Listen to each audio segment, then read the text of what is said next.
Merhaba Papatya Örgü Dünyası YouTube kanalıma hoş geldiniz. Bugün sizlerle beraber bu güzel bebek berelerini çalışacağız arkadaşlar.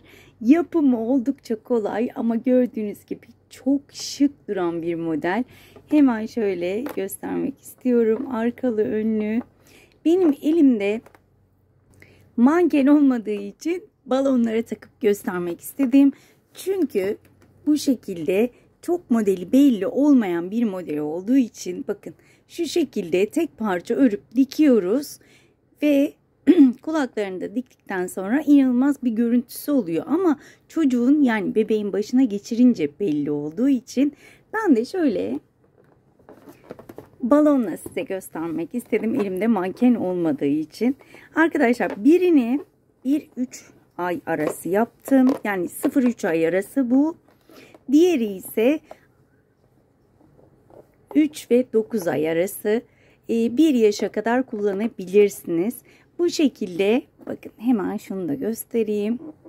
Boyutlarını gördüğünüz gibi farklı. İstediğiniz boyutlarda, hatta yetişkinlere bile rahatlıkla yapabilirsiniz. Ölçüleri zaten internette mevcut. Bebek baş ölçüleri dediğinizde hemen önünüze çıkıyor ve o ölçülerde zincirimizi çekiyoruz. İstediğiniz boyutlarda rahatlıkla yapıyorsunuz. Uzunluğuna gelince de benim gibi yaptığım gibi balonu da deneyebilirsiniz. Eğer bebeğiniz yanınızdaysa bebeğinizin başına geçirip uzunluğunu da ona göre ayarlayabilirsiniz. Benim yaptığım 0-3 ay modelinin tüm detaylarını birazdan göreceksiniz zaten. Ama daha büyük yapmak isterseniz onu da bu şekilde anlatmaya çalıştım. Kullandığım ipten hemen bahsetmek istiyorum. Evet arkadaşlar, Nako'nun bebe ipini kullandım. Şöyle yumuşacık, etiketi şu anda elimde olmadığı için tam olarak numarasını veremiyorum. Çok önce almıştım. Birkaç yıl önce almıştım. Duruyordu. Bereye kısmetmiş bu da. Ama Nako'nun bebe ipi diyerek gidip alırsanız muhakkak bulursunuz diye düşünüyorum. Evet arkadaşlar, isterseniz bu güzel modelin yapımına geçelim. Geçmeden önce ise minik hatırlatmamı yapmak istiyorum. Biliyorsunuz ki kanalım tamamen ücretsiz. Kanalıma ücretsiz bir şekilde abone olup abone ol butonunun yanındaki zili aktif hale getirirseniz bundan sonraki yükleyeceğim videolardan haberdar olabilirsiniz diyorum ve hemen bu güzel modelin yapımına geçiyorum. Evet arkadaşlar, modelime öncelikle zincirle başlıyorum. İpime bir düğüm attım ve toplamda 70 tane zincir çekeceğim. Bu şekilde toplamda 70 zincir çekip dönüyorum.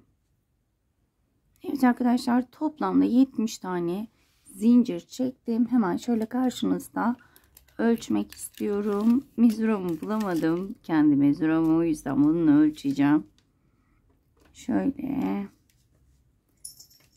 hemen ölçümü yapıyorum. 35 santim geliyor. Bilmiyorum, görünüyor mu şuradan? Şöyle 35 santim geliyor arkadaşlar. 35 santim zincirimi ördüm. Sizler farklı iplerle ördüğünüzde ölçümlerle yapabilirsiniz. Bir de bebek baş çevresi diye internette yazdığınızda zaten baş çevreleri yazıyor. Zinciri ona göre çekip istediğiniz ölçülerde rahatlıkla yapabilirsiniz. Hemen bakın, zincirimi çektim. Bakın şöyle önünü çeviriyorum. Şu şekilde düzgün olması için. Burası karışabiliyor çünkü. Karıştırmamak adına şöyle önünden hemen tığımı battım. Ve şöyle kaydırma yöntemiyle birleştirdim. Bu şekilde. Daha sonra burada 1-2 zincir çektim. Şu ipimi de altta yürüterek devam edeceğim ama şöyle yürütmeden göstermek istiyorum, kafanızı karıştırmamak için. Bakın, modelimin şöyle ön tarafı burası. Bakın, tam önündeyim. Arkasını çeviriyorum. Arkada ilmeklerim var. Şöyle net göstereyim. Bakın, önü burası. Arkasında da ilmeklerim var. Düzgün bir görüntü sağlamak için arkadaki ilmeklere batacağım. Şöyle bakın. Arkadaki ilmeğe batıyorum. Ve ikili trabzan yapıyorum. Tığın başını doladım. Hemen yanındakine battım. İkili trabzan yaptım.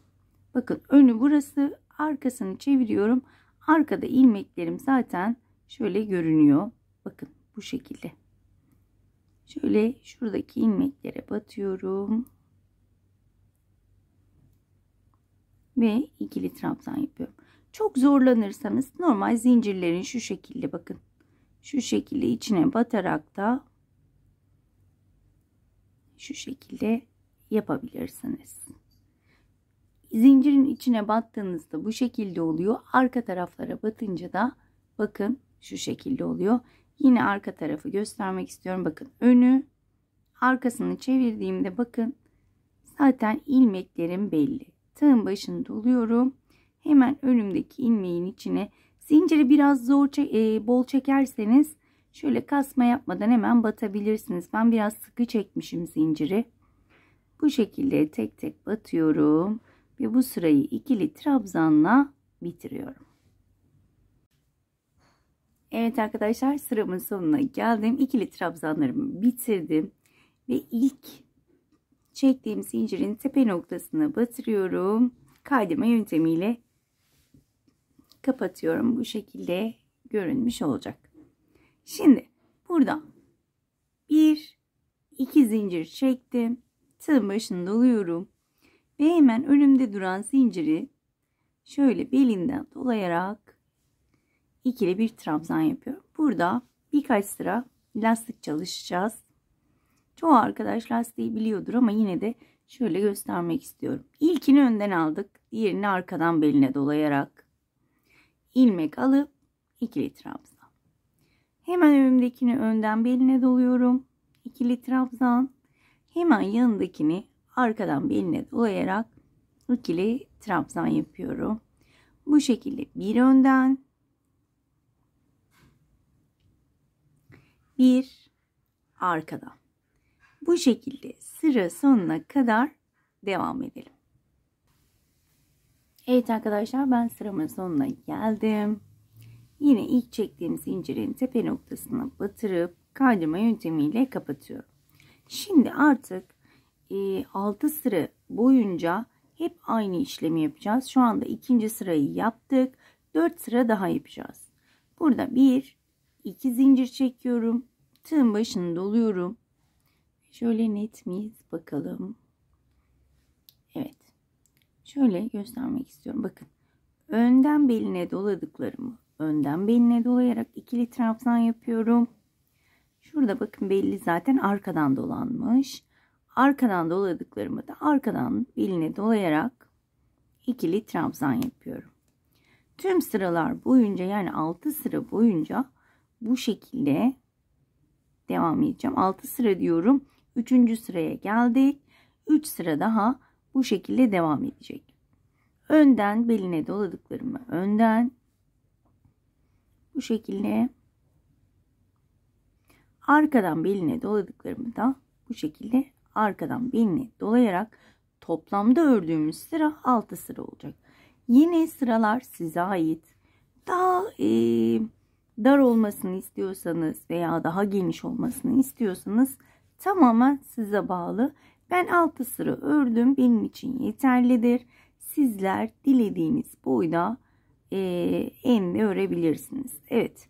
Bu şekilde ben bir önden bir arkadan şeklinde toplamda önceki sıralarla birlikte 6 sıra boyunca öreceğim. Evet arkadaşlar, sıramın sonuna geldim. Toplamda yaptığım ilk ikili trabzanlarla beraber toplamda 6 sıra ördüm. Ve lastik bölümümü şöyle ilk çektiğim zincirin tepe noktasına batırarak, daha doğrusu ilk çektiğim zincir diyorum ama bakın şu trabzanın tepesine batarak kapatıyorum. Ve burada lastik izi gördüğünüz gibi hiç belli olmuyor. Tekrar şuraya göstermek istiyorum. Bakın. Şurayı hiç dokunmuyorum. Buraya geldiğimde önden beline dolayıp ikili trabzanımı yaptım. Şuraya hiç dokunmadım. Direkt şuradaki ikili trabzanın tepesine batırıp kaydırmayla kapatıyorum. Ve gördüğünüz gibi lastik izi hiç belli olmuyor. Yani kapanış izi. Şimdi burada gelelim modelimize. Lastiğim benim için bu kadar yeterli. Sizler de istediğiniz boya getirdiyseniz burada bir zincir çekiyorum. Tığın başını doladım. Aynı yere batıyorum. Ve bakın şu ilmeğin içinden geçirdim. Ve ikisini birlikte kapattım. Tığın başını doladım. Hemen yanındakine batıyorum. Şu ilmeğin içinden ilmeği geçirdim. Daha sonra iki ilmeği kapattım. Tüm modelimiz bu şekilde ilerleyecek. Bakın şu şekilde.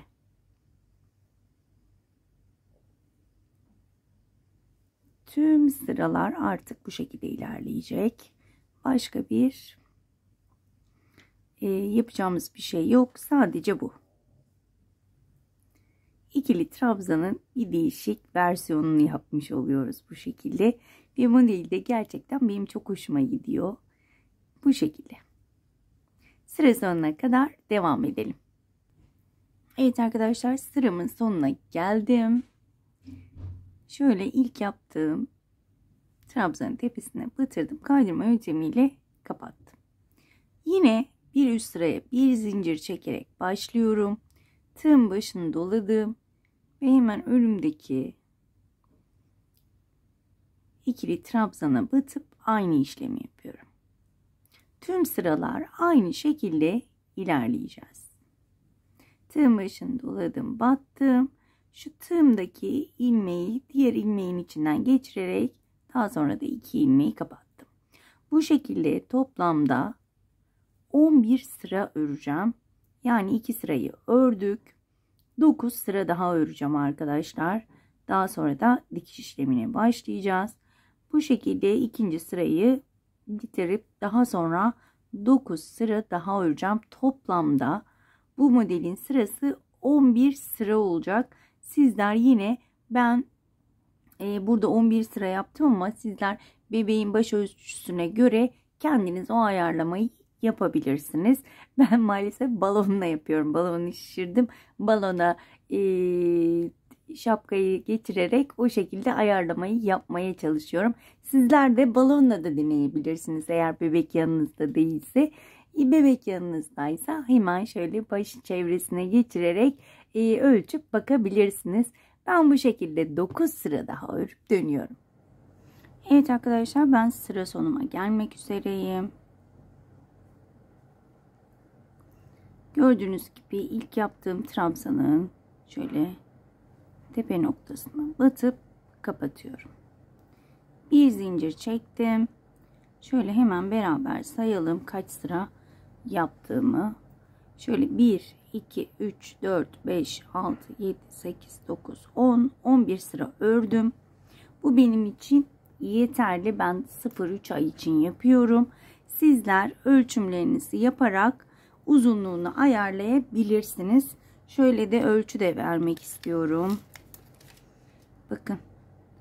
Eni şu şekilde ölçtüğümde 16 santim geliyor. Boyuysa 11 santim. Evet. Şöyle uzunca bir şekilde ipimi kesiyorum.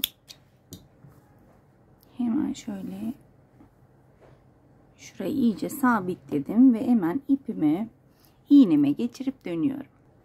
Evet arkadaşlar, ben ipime iğnemi geçirdim ve şöyle hemen tutuyorum. Bakın şöyle birleşim yeri, öncelikle şunu şöyle alttan geçiriyorum ki burada bir potluk yaratmayalım. Evet, şu potluğu engellemek için bunu yaptım. Şimdi bakın şu birer ilmekten tutarak bu şekilde dikiyorum. Bir ilmek buradan, bir ilmek karşıdan alıyorum. Net miyiz? Evet. Bu şekilde dikiyorum. Bir ilmek buradan aldım. Bir ilmek de buradan aldım. Ve bu şekilde sıra sonuna kadar dikeceğim arkadaşlar. Bir yandan da ekrana bakıyorum. Ekran karşısında dikmek biraz zor oluyor. Çünkü hem ekranı takip ediyorum hem de dikmeye çalışıyorum. O yüzden biraz zorlandığım doğrudur. Şöyle hemen dikişe göstermek istiyorum. Bakın bu şekilde olacak. Gördüğünüz gibi. Bu şekilde sıra sonuna kadar ben dikip hemen dönüyorum arkadaşlar. Sıramın sonuna gelmek üzereyim. Son ilmeklerden de şöyle geçiriyorum. Sıramı bu şekilde bitirdim. Dikişim bitti. Şimdi şöyle iğneyi bakın şuradan batıyorum. Şuradan çıkardım ki ip görüntüsü oluşmasın. Hemen burada ipime şöyle bir düğüm atacağım. Ve ipimi içten şöyle yürüteceğim. Sökülmemesi için.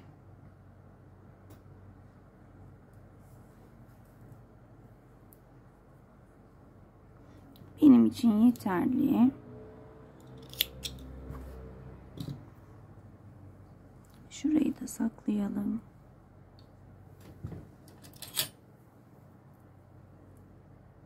Şöyle daha minik bir tığınız varsa onunla saklamak daha kolayınıza gider diye düşünüyorum. Ben genelde hep minik tığ saklamamı yapıyorum.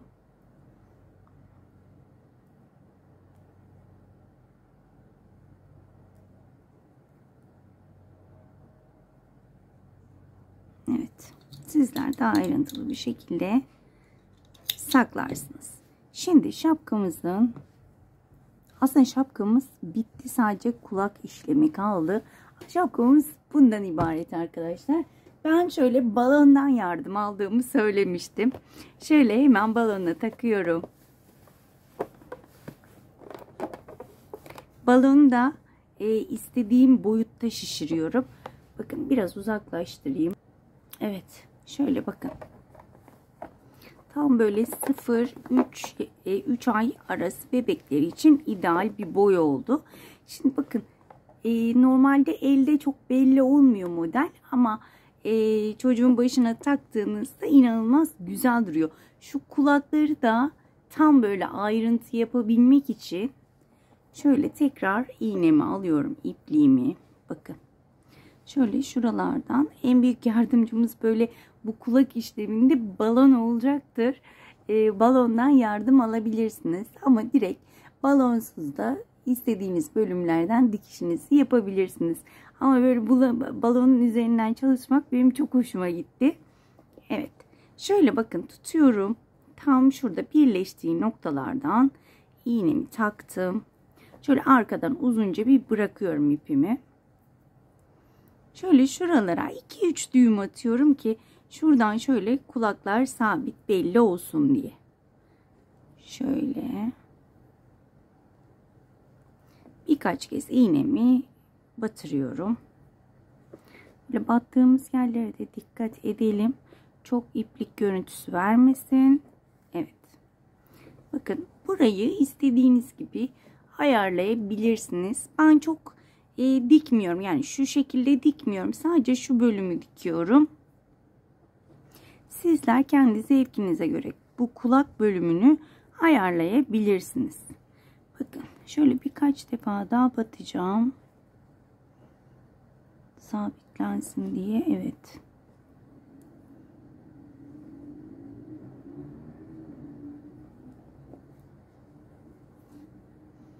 Benim için bu yeterli. Bakın şöyle şurası sabitlenmiş oldu. Balonu çıkarıyorum.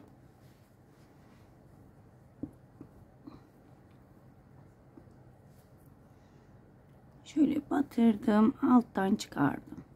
Yine az önce yaptığımız gibi şöyle bir düğüm atıyorum ipime. Daha sonra ipimi yürütüyorum.